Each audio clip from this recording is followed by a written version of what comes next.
I'm a 28-year-old woman recently engaged to my boyfriend of 7 years, Liam, who's 30. He proposed during a surprise beach trip, and it was everything I'd ever dreamed of. A sunset, the sound of waves, and Liam down on one knee with the most beautiful ring I'd ever seen. It was perfect, and I was over the moon. However, if you knew my family, you'd know nothing in my life can ever stay uncomplicated. My younger sister, Emma, who's 26, has always been the center of attention. She's the golden child of the family, and my parents have always coddled her, no matter what. If she messed up, they had excuses ready. If I succeeded, they found a way to downplay it in comparison to her. Emma thrives on this dynamic, and it's been like this for as long as I can remember. When I called to share the news of my engagement, my mom was thrilled, well, for about 2 seconds. Then she asked if Emma knew yet. My dad chimed in to remind me not to make Emma feel left out, which was bizarre because this was my engagement, not some group activity. It was a red flag, but I let it slide. To celebrate the engagement, my parents suggested a family vacation to a resort by the beach. They said it would be a chance for everyone to relax and connect. Liam was hesitant, but I convinced him it'd be fine. After all, I thought, what's the worst that could happen? Emma arrived late, as always, sauntering in like she was the guest of honor. She looked annoyed the entire time. At first, I thought it was the heat, but her mood became obvious during dinner. She made snide comments about the size of my ring, comparing it to the one her fiancé, Jason, gave her. Liam really went minimalist, huh?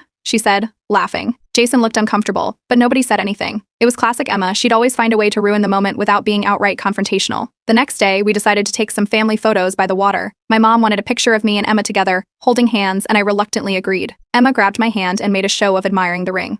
"You sure this won't fall off? It's so light, it might just float away," she joked. I forced a smile, but I could feel Liam tense up next to me. Then it happened. Emma held my hand a little too tightly, and before I could react, she flung my ring into the ocean. It was so quick I barely processed it. One moment she was holding my hand, the next she was gasping dramatically and saying, "Oh no." It slipped. She didn't even try to hide the smirk on her face. Everyone froze. My mom was the first to speak, scolding me for reacting so dramatically. My dad suggested it was an accident. Liam and I were already in the water, frantically searching, but the waves made it impossible to see anything. After what felt like an eternity, we gave up. The ring was gone. Emma's apology was the cherry on top. "I'm so sorry," she said, her tone dripping with sarcasm. "I didn't mean for it to happen. Maybe you shouldn't wear something so loose next time." My parents, instead of holding her accountable, told me I should let it go, because rings can be replaced. Liam was livid and wanted us to leave immediately. I was furious too, but I wasn't ready to let Emma win. Leaving would mean she got away with it, and I was tired of being the one to back down. That evening, while everyone else was pretending nothing had happened, I pulled Emma aside to confront her. She rolled her eyes and accused me of overreacting. "You're always so sensitive," she said. "It's not my fault you can't take a joke." Jason, Emma's fiancé, overheard part of our conversation. He looked genuinely shocked when I told him what she'd done. "She didn't mean it," he said weakly, but his expression said otherwise. I could tell he was starting to see a side of Emma he hadn't before. The rest of the trip was tense. My parents kept trying to guilt-trip me into forgiving Emma, saying things like, "She's under a lot of stress planning her wedding, and family is more important than a piece of jewelry."